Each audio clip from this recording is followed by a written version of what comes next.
Érase una vez un país, España, donde los presidentes del gobierno te faltaban al respeto porque sabían que tienes miedo. Te faltó al respeto Suárez, que venía de Falange, Calvo Sotelo, que permitió el 23F, Felipe González, que desmanteló tu industria y te metió en la OTAN, Aznar, que vendió todas tus empresas públicas y multiplicó la especulación, Zapatero, que cambió la Constitución para que cuando tuvieras necesidades comieras, artículo 135. Rajoy, que apuntaló el partido más corrupto de Europa y creó una policía política para que no se te ocurriera ir a votar a otro partido. Y Pedro Sánchez, que te ha vuelto a decir que va a derogar la reforma laboral del PP, no porque piense que eres imbécil, sino porque sabe que tienes miedo. Y el rey Juan Carlos, claro, que fue nombrado por Franco, y gracias a tu miedo, dicen todos que fue el que trajo la democracia. Para que sigas teniendo miedo, el ministro de Defensa, Bono, invitó a desfilar el Día Nacional a un soldado de la División Azul, de esos que pelearon con Hitler, y a un republicano español que entró con la columna Leclerc a liberar París de Hitler. Y para que tengas miedo, Zapatero sacó la última estatua de Franco de Madrid con nocturnidad para no molestar y para que tú no te hicieras preguntas. Porque tienes miedo, querías que Podemos aceptara las migajas que ofrecía el PSOE. Porque tienes el miedo en los huesos, en la memoria, en los silencios de tu casa, en los gritos de las tertulias de televisión. Porque tienes miedo a pedir más de la cuenta, porque tienes miedo a reclamar lo que es tuyo y lo de tus hijos y lo de tus nietos. Porque tu miedo te hace vivir en una democracia de prestado.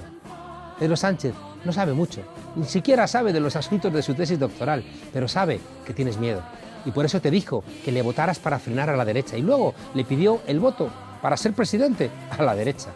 Y ahora vuelve a pedirte el voto para frenar a la derecha, porque sabe que tienes miedo. Y por ese mismo miedo la izquierda se rompe y surge otra izquierda más amable con el miedo, que dice que va a molestar lo justo, precisamente a los estrategas del miedo.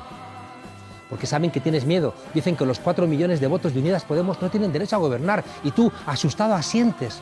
Y tu miedo te dice, no os paséis, no os paséis, no os paséis.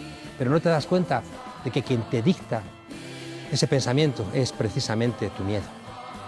Porque saben que tienes miedo, te dicen que los muchachos de Alsasu tienen que pudrirse en la cárcel para que no se te olvide que hay que tener miedo al Estado y también a sus funcionarios.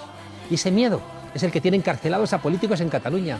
Es el que permite que jueces que son uña y carne del PP dicten justicia en el reino de la España con miedo, o que silencia a los estudiantes frente a los catedráticos en las clases de las universidades del reino asustado de España. Porque saben que te asusta romper límites, no encarcelan a la infanta, no permiten que el rey emérito vaya a explicar su fortuna, o renuevan los ducados de Franco y de Primo de Rivera, y por lo mismo el asesino Queipo de Llano reposa en una iglesia que también ha hecho lo suyo para que tengas miedo. Porque tienes miedo, no te respetan. Convocan tantas elecciones como haga falta para que sea finalmente tu miedo quien elija a quien ellos te dicten. Y miman tu miedo y te borran la memoria para que no te acuerdes de que antes de ti hubo hombres y mujeres que no tuvieron miedo y que gracias a ellas y a ellos hoy eres libre para administrar tu miedo y para que midas tu libertad sin molestar demasiado a tu miedo. Bienvenidas a la frontera, desobedientes.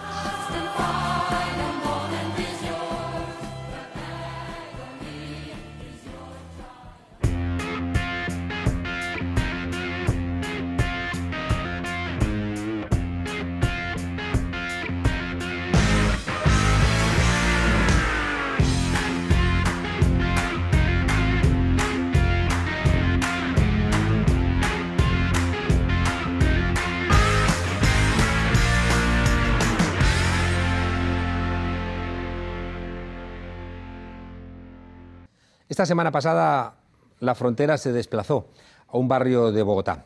Allí entrevistamos a un abogado de las FARC, a Jairo Estrada, que es el responsable de hacer el seguimiento de los acuerdos de paz que pueden lograr que la democracia encuentre un hueco en Colombia o que finalmente la maldición de los 100 años de soledad vuelva a repetirse. La grabación la hicimos en condiciones que no son óptimas, así que os pedimos disculpas por la calidad, pero entendemos que el mensaje es esencial, porque señala las esperanzas y las dificultades, y cómo todo un pueblo se está movilizando después de algunos errores para no repetir los errores de la historia. Os dejamos la entrevista con Jairo Estrada. Jairo Estrada, director de la Maestría de Estudios Latinoamericanos de la Universidad Nacional de Colombia y responsable por parte de las FARC del seguimiento del proceso de paz. Desde la perspectiva europea hubo un momento de emoción y de entusiasmo por el proceso de paz y, sin embargo, la sensación que hay ahora es que está fracasando. ¿Es así? Yo no diría que el proceso está fracasando, yo diría que estamos en un momento de una relativa indefinición. Esa indefinición, ¿de qué se deriva? Los sectores de la derecha, las fuerzas de la ultraderecha colombiana interesados en retrotraer el acuerdo, en desmontarlo, en hacerlo trizas, como lo han afirmado, no han tenido la capacidad ni la fuerza política para hacerlo. Pero al mismo tiempo hay que afirmar que los sectores progresistas, democráticos de izquierda, que han estado comprometidos con el acuerdo y su implementación, tampoco tienen o han tenido la fuerza para lograr una implementación en los términos en los que fue concebido el acuerdo. Me recuerda aquello que decía Vázquez Montalbán de la transición, que en vez de explicarlo con la marxista expresión correlación de fuerzas, habría que expresarlo como una correlación de debilidades. Sí, efectivamente, habría que decir así, ese es el estado actual del conflicto colombiano, hay una correlación efectivamente de debilidades. Es un momento de indefinición que desde luego también puede generar peligros, porque en ese momento de indefinición incluso pues las salidas de corte fascista pues pueden tener hasta posibilidad. Llama la atención la ruptura del bloque hegemónico de la derecha, que siempre estuvo muy sólido, ¿no?, durante la lucha, y que se rompe de alguna manera con Santos y hoy parece que está absolutamente dividido. Efectivamente está dividido, ese es uno de los efectos del proceso de diálogos y negociaciones y del propio acuerdo de paz, el consenso que hubo en Colombia durante varias décadas para buscar una solución militar al conflicto se rompió y pues prosperó la posibilidad de una solución política del conflicto y se llegó al acuerdo pues con la guerrilla de las FARC-EP. Claro, pero eso implicaba que había intereses en diferentes fracciones, ¿no?, de la burguesía colombiana. ¿En qué consistían esas diferentes fracciones? Yo diría que en algún momento pues había un interés común en el sentido de que el modelo económico y el régimen de dominación de clase pues tenía unos niveles de estabilidad, pero la dinámica del conflicto también generó muchos problemas, dificultades, incluso también de carácter económico. En la trasescena hay facciones en el bloque de poder con intereses distintos, quienes estuvieron y han estado todavía pues por las soluciones violentas, por la guerra, representan fundamentalmente los intereses vinculados al latifundismo, a estos sectores que se han enriquecido con base en el ejercicio de la violencia. ¿Y que su principal interés es quedarse las tierras y no devolverse a los desplazados, o cuál es su principal interés económico? Yo diría que básicamente pues su interés ha sido desplazar campesinos, expropiar, propiciar una especie de modelo de cambio de campos y campesinos y buscar una inserción precaria en las dinámicas del capitalismo transnacional. ¿Y lo que representaría Santos, qué tipo de capitalismo representaría? Yo diría un capitalismo que lo que tiene que ver con el agro es más modernizante, más vinculado con los agronegocios, más inmerso en las lógicas transnacionales de la financiarización del negocio especulativo de las tierras. Yo lo vería más por ¿Y minería? Desde luego también la minería, porque pues se trata justamente de poder generar las condiciones para que se acceda a territorios a los que antes no se podía acceder justamente por la presencia guerrillera, en este caso particularmente de las FARC-EP. Desde la perspectiva de la guerrilla también ha habido una ruptura y una parte ha regresado a la clandestinidad y en teoría a la lucha armada. Sí, eso es lo que hemos conocido pues por las informaciones, por las noticias, pero también pues por lo que ha visto el país. ¿No hubo una discusión interna dentro de las propias FARC antes de que ellos se marchasen? Pues propiamente yo diría que la discusión no necesariamente se dio, probablemente se trata de discusiones aplazadas que tal vez venían desde el pasado y pues que ahora afloran sobre todo al momento de valorar el proceso de implementación del acuerdo. Pero yo creo que la guerrilla había llegado unida al acuerdo de paz y las diferencias más bien se van suscitando precisamente por los incumplimientos por parte del gobierno. Hay entonces valoraciones distintas de un sector que considera que se debe continuar pues con el proceso de implementación en los términos actuales, que es el sector pues del partido de la FARC, y un sector pues que ha decidido retornar pues al alzamiento armado porque considera que hay una perfidia gubernamental, porque considera pues que se ha incumplido el acuerdo y que no hay manera en las condiciones actuales de que efectivamente se vaya a cumplir. Es que si uno mira el encarcelamiento de Sanrís, que estaba prohibido, ¿no?, por los propios aspectos que cumplía el acuerdo, y si uno ve los asesinatos que recuerdan tanto a los de la Unión Patriótica, uno puede entender, ¿no?, las razones de la gente que ha regresado a la clandestinidad. Yo creería que en este momento se trata sobre todo de entender, como tú bien lo señalas, las razones, ¿no?, más que entrar a valorar si es lo correcto o no es lo correcto. Si es lo correcto o no es lo correcto, porque esos son temas que irá resolviendo el tiempo histórico, ¿no? Nosotros yo creo que no tenemos la suficiente información incluso para poder saber cuáles fueron las razones últimas pues que llevaron a esa situación, pero evidentemente pues se trata de una situación que afecta la propia tendencia del proceso de paz. Claro, y el uribismo lo ve como un regalo porque justificaría sus posiciones más duras. Que es utilizado por los sectores de la derecha y de la ultraderecha colombiana para mostrar pues que habría un incumplimiento por parte de sectores de la guerrilla que en su momento estuvieron comprometidos con el proceso de diálogos y negociación y con la propia firma del acuerdo de paz. ¿La comunidad internacional está apoyando este proceso? Sí, la comunidad internacional ha jugado un papel fundamental en el proceso. En primer lugar, pues hay que destacar el lugar o el papel mejor que han desempeñado los países garantes. Específicamente me refiero a Cuba y a Noruega. Sin su concurso hubiera sido muy difícil imaginar que se hubiese podido llegar a la firma del acuerdo.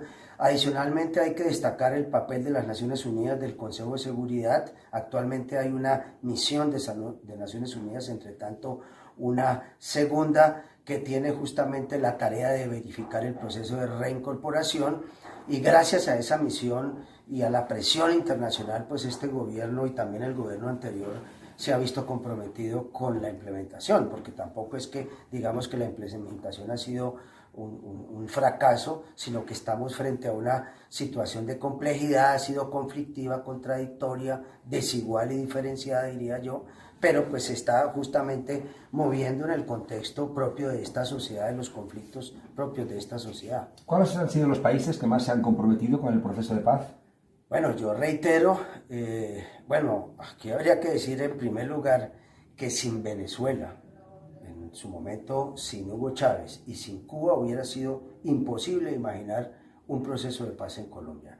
Gracias a ellos, a esos dos países, se pudo ir desencadenando el proceso de diálogos y negociación, gracias desde luego también a Noruega, y habría que hablar también del otro país acompañante en su momento, que fue Chile, que cumplió esa función. O sea, en un momento inicial esos países, ya en lo que tiene que ver con el proceso de implementación, pues obviamente habría que señalar el papel que continúan jugando los países garantes, las Naciones Unidas y países de la Unión Europea, ¿no? Y cuando hablamos de la Unión Europea, pues específicamente habría que mencionar pues algunos países escandinavos, habría que mencionar algunos países de Europa Central, ¿no es cierto?, Alemania, en términos Francia. económicos, España no está siendo especialmente generosa. En general yo diría que la comunidad internacional, aunque en el nivel interno aparece muy generosa desde el punto de vista económico, cuando se miran las cifras, pues tampoco es que haya sido un apoyo muy grande.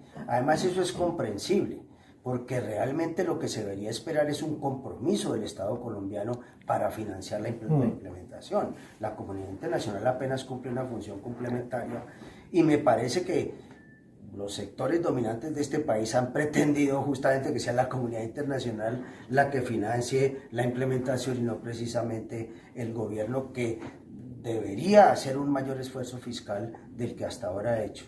La extrema derecha ganó el referéndum. Y resulta extraño ver cómo el pueblo colombiano, que tiene tanto que ganar del proceso de paz, parece que no lo apoya con la fuerza con que lo tenía que apoyar. Esa es una situación que se plantea efectivamente en esos términos. Yo creo que en ese aspecto no estamos muy distantes de lo que está ocurriendo a nivel internacional, a nivel mundial. También en el caso colombiano, pues hubo estrategias comunicacionales de la derecha que funcionaron. Entre tanto, no obstante, yo diría que hay una mayor aprehensión social del acuerdo, un mayor reconocimiento del acuerdo, todavía no suficiente. Habría que afirmar que aún estamos en presencia de una situación de debilidad en esa materia, no hay el suficiente reconocimiento del potencial reformista y transformador que tiene el acuerdo, no se entiende todavía que el acuerdo beneficia en su conjunto a la sociedad colombiana y que trata, en la medida en que se implemente, de avanzar en reformas aplazadas históricamente por décadas, habría que decirlo, en este país, que de realizarse, pues indudablemente habilitarían mejores condiciones para la población. Ocurre como con el Brexit, que la gente más joven está más a favor del proceso de paz y la gente más mayor menos motivada. Esa es una tendencia que también se aprecia en el caso colombiano. En el caso de la gente más mayor, diríamos que décadas de guerra, diríamos que también décadas de manejo mediático del conflicto, de deshumanización del enemigo, obviamente que sembraron el odio, incluso yo me atrevería a decir, produjeron una especie de fascismo social que se terminó sembrando en esos sectores de la población, pero al mismo tiempo pues lo que estamos advirtiendo son generaciones nuevas, jóvenes, que están cansados, están hastiados justamente de ese lenguaje confrontacional, de esa idea de resolver los conflictos exterminando al otro, y que ven en el acuerdo de paz y su implementación una posibilidad y una perspectiva para que los conflictos en este país puedan ser dirimidos por la vía exclusivamente política, porque pues, es que vivir la violencia que nosotros vivimos todavía de manera cotidiana es también de difícil comprensión para ustedes. Bueno, y la salida de la derecha, que parece que vincula el fin del proceso de paz con alguna solución militar al conflicto en Venezuela, es normal, ¿no?, que asuste a la ciudadanía más consciente de Colombia. Evidentemente, aquí hay que mirar que la situación colombiana, sobre todo la que estamos viviendo en este momento, hay que leerla en una perspectiva de geopolítica regional, hay que leerla articulada con los propósitos y las pretensiones de la derecha transnacional, los intereses de los Estados Unidos, particularmente del gobierno de Trump, que se condensan en una consigna y un planteamiento que se vino elaborando de años atrás, y es que se trata de enfrentar la amenaza castrochavista. No solamente es con Venezuela, diría yo, sino que ya por extensión el asunto va también contra Cuba. Más allá de las valoraciones que se puedan tener sobre esos dos países, lo cierto es que esos dos países, junto con Bolivia, son los países que hoy representan aún la posibilidad de pensar proyectos alternativos en la región, la posibilidad de pensar, digamos, unas condiciones distintas a las que han imperado a lo largo pues, de la historia de América Latina. Donde sí parece que Colombia está con el ritmo del mundo es en la división de la izquierda. Ah, no, en eso sí tendríamos que decir, no nos desviamos de la tendencia general, es una expresión de lo que efectivamente observamos en otros lugares, una fragmentación, mucha cabeza de ratón, diríamos también, muchos liderazgos, tendencias al caudillismo, pero sobre todo hay algo que preocupa, por lo menos en mi valoración, y es la tendencia a que se impone el pragmatismo. La ausencia del debate programático, la ausencia también, digamos, de perspectiva estratégica, y en ese sentido entonces una izquierda que se sitúa muy en el posibilismo, que no contribuye desde esa mirada a la función cultural que ella también debe cumplir en una sociedad, que es justamente contribuir a su mayor politización y a una mejor comprensión de los problemas de la cotidianidad, pero también de la necesidad de las transformaciones más estructurales de las sociedades en las que vivimos. Los otros países que más me han preocupado siempre de América Latina eran México y Colombia, porque los dos tenían paraestados y había zonas donde no controlaban. En el caso, el Estado no controlaba, por ejemplo, en el caso de México, la frontera norte, y bueno, y la existencia del paramilitarismo, la existencia de tantos, ¿no?, miembros del Congreso, diputados vinculados al narcotráfico, bueno, parecía imposible encontrar una solución para el caso de Colombia. Parece que México con López Obrador lo soluciona, Parecía que Colombia también iba a solucionarlo con el proceso de paz, pero si uno mira cómo está penetrando el narcotráfico mexicano, precisamente en los lugares que va dejando las FARC, si uno mira los centenares de muertos, si uno mira la salida violenta que está planteando el gobierno de Duque, que quiere acabar con todas las estructuras regionales, si uno mira la ruptura de la cohesión dentro de las FARC, no sé si podemos ser optimistas. Bueno, aquí no se trata de ser optimistas o pesimistas, aquí se trata, en primer lugar, de mirar que el acuerdo de paz brinda posibilidades también en esa materia. Él tiene diseños que posibilitarían que se pudiese avanzar, si hubiese la voluntad y la decisión política por parte del Estado colombiano, en el desmonte de esas estructuras criminales, incluyendo las estructuras criminales de carácter paramilitar. Al mismo tiempo hay que destacar que hay importantes resistencias sociales. Hay procesos organizativos desde los territorios que nos llaman un poco la esperanza, y precisamente por esas resistencias y por esos procesos es que estamos asistiendo a este momento, digamos, tan difícil del sistemático asesinato de líderes sociales, hombres y mujeres, a lo largo y ancho del territorio. Es decir, también en el escenario territorial, diríamos, estamos en una disputa que yo no creo que esté definida. Hay desde luego mucha preocupación por los asesinatos, no solamente de líderes y lideresas, sino también de exguerrilleros y exguerrilleras de las FARC, por la situación de violencia que no se supera. Pareciera ser como si el acuerdo de paz en ese sentido pues no estuviese contribuyendo a lo que él podría hacer, pero evidentemente aquí el tema más de fondo es que no se logra todavía un consenso político justamente para avanzar a escenarios en los que se superen esos vínculos entre violencia y política y podamos dirimir los conflictos exclusivamente por la vía del diálogo y por la vía civilizada, habría que decirlo también. Jairo Estrada, la suerte de Colombia sigue siendo también la suerte del continente, mucha suerte, nunca mejor dicho, en el proceso de paz, que creo que es esencial no solamente para Colombia, sino para toda la región.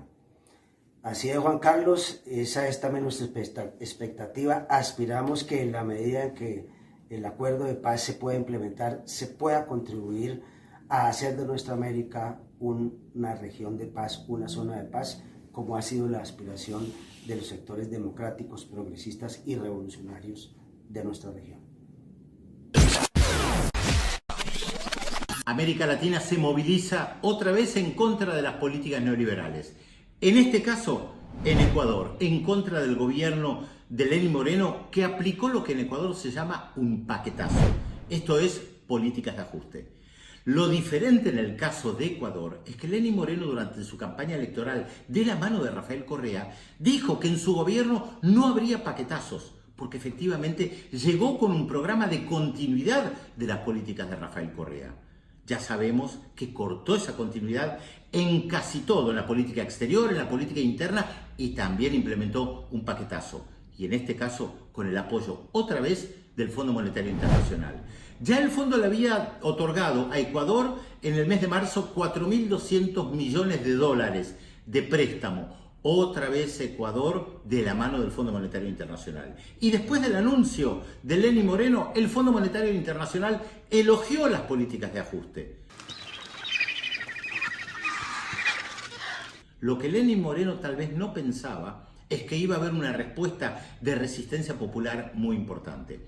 Lenín Moreno seguramente evaluó que los seguidores de Rafael Correa no tenían la capacidad hoy, porque están débiles, de movilizarse en su contra. Lo que tal vez no evaluó es que hay sectores importantes de la población que no están con Rafael Correa, pero tampoco están dispuestos a aceptar el paquetazo de Lenín Moreno. Y es lo que pasa con los diferentes movimientos indígenas que salieron a las calles, cortaron las rutas y le exigieron a Lenín Moreno dar un paso atrás, revertir este paquetazo. Con los delincuentes no se dialoga, con los delincuentes se impone.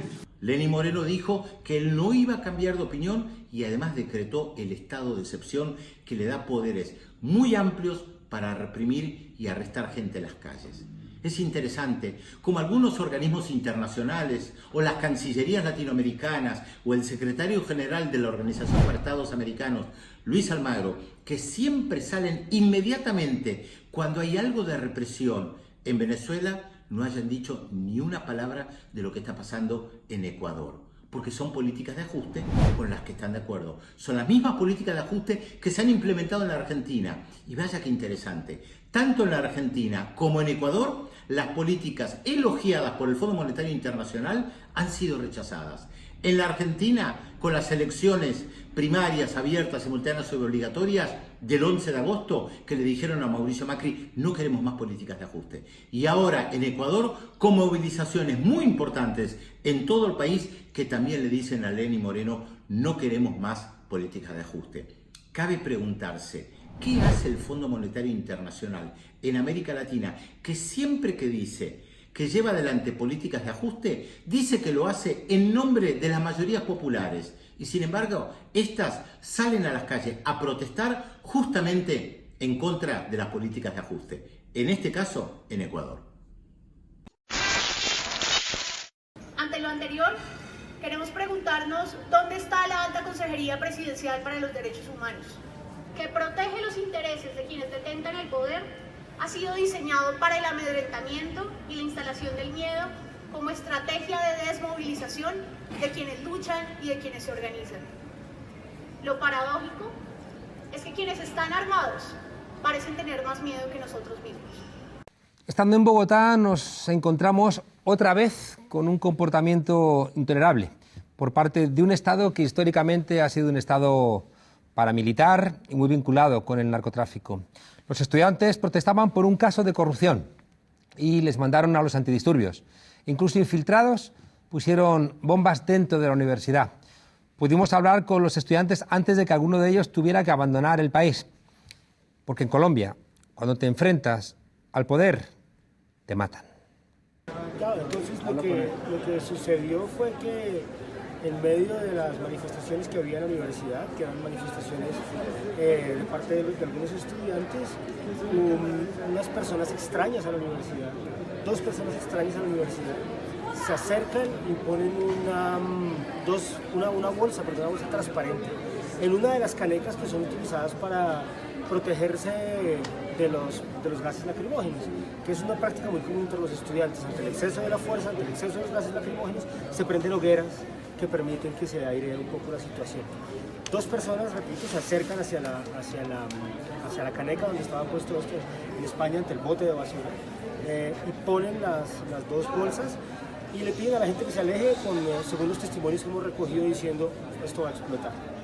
Cuando la gente se retira, no explota inmediatamente, lo que hace que la gente desconfíe un poco de lo que habían dicho, y se acercan y explotan, dejando múltiples estudiantes heridos, pero sobre todo un compañero en un estado bastante complicado que tiene comprometido su pierna izquierda. ¿Estabais protestando por qué? Lo que sucedió fue que se conoció un caso de corrupción de la Universidad Distrital y pues bueno, los estudiantes de la Universidad Distrital empezaron a movilizarse. Fue en la sede de la 40, esa universidad que da al frente de la Universidad Javeriana. Los estudiantes de la Universidad Javeriana, al ver la represión y toda la agresividad con la que ataca la policía a los estudiantes, también se unen a las protestas. Y creo que es una característica histórica del movimiento estudiantil. Así vamos varias universidades sumándonos. La Universidad Nacional también salió a protestar el día jueves y el día viernes salimos todas las universidades a movilizarnos. ¿Era normal? Fue el día más fuerte de represión. ¿Era normal que las universidades públicas y las privadas se apoyasen entre sí? Es muy raro.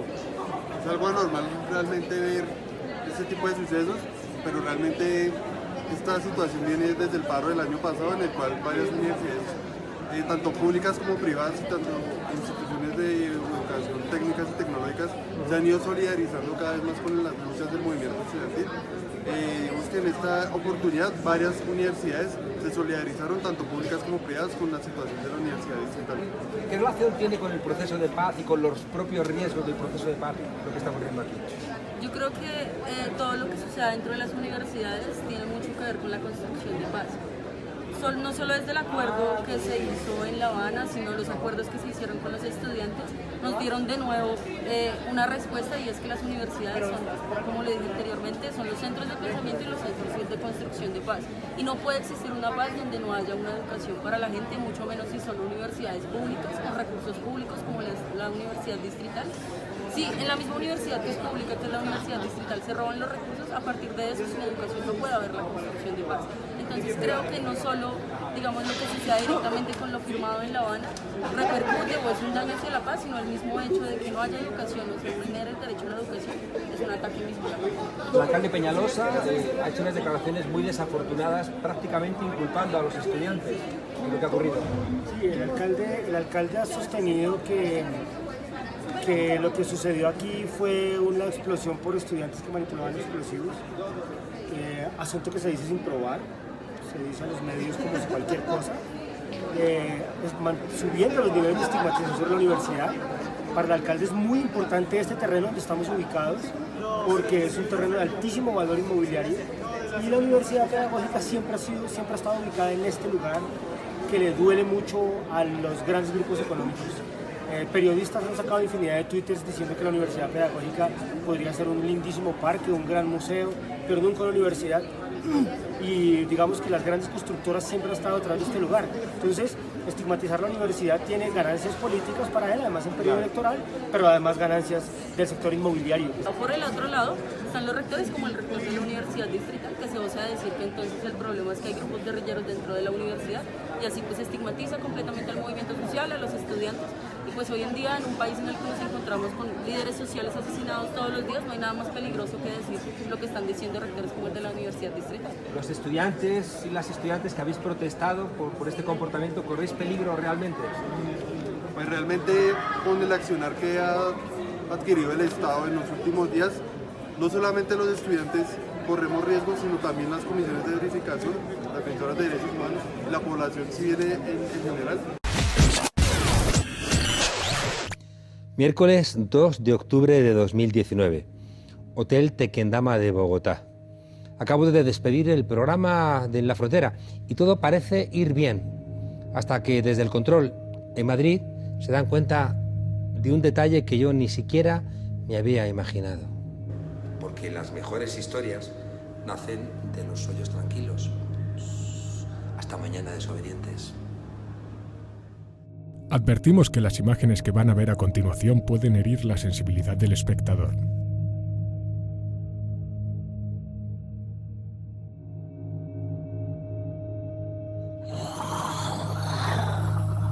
La cámara térmica de En la Frontera muestra a dos extrañas criaturas vestidas de tul, hieráticas, impasible el ademán, congeladas en el tiempo y en la historia.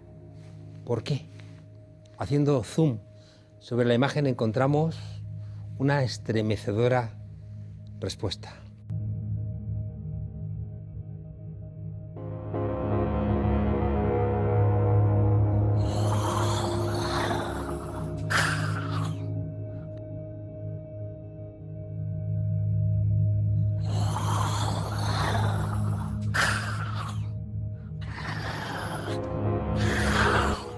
Sí, aunque parezca increíble, eran ellos. Era Ayuso y Almeida, en dos cuerpos infantiles. ¿Qué querían de mí? Nunca lo sabré. La verdad es que tampoco me interesa mucho. Pero que asustan, vaya, se asustan. Hasta mañana, desobedientes.